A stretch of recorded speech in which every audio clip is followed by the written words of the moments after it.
Assalamualaikum warahmatullahi wabarakatuh. Perkenalkan, saya Amelia dari kelas 11 IPS. Hari ini saya akan membahas sedikit mengenai organisasi internasional yang diikuti oleh Indonesia. Di sini saya ambil judul AFTA, di mana AFTA merupakan kepanjangan dari ASEAN Free Trade Area untuk memenuhi tugas praktik ekonomi. Nah, kapan AFTA mulai berlaku di Indonesia? Yuk kita bahas. Sejak itu, AFTA mulai berlaku sepenuhnya sejak tanggal 1 Januari 2004, setelah melewati proses sosialisasi pemotongan biaya masuk barang yang dihilangkan pada tahun 2008. Apa sih peran aktif Indonesia sebagai anggota AFTA? Yang pertama, pelopor dan pendiri organisasi kerjasama ekonomi antar negara.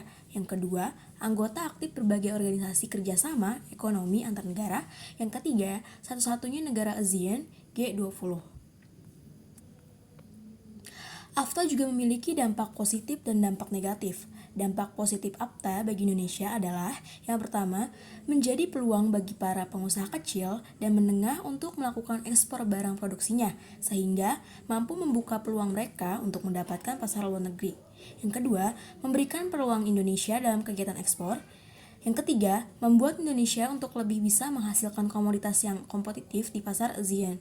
Yang keempat, meningkatkan daya saing untuk mendorong perkembangan perekonomian.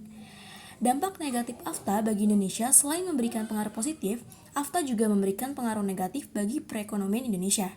Pengaruh negatif tersebut berupa terancamnya eksistensi usaha dalam negeri dan membludaknya tenaga asing di Indonesia. Indonesia telah masuk dalam organisasi WTO sejak tahun 1995. Lalu selanjutnya ada pengaruh AFTA bagi Indonesia. Kalau misalkan kalian bertanya-tanya, apa sih pengaruh AFTA bagi Indonesia?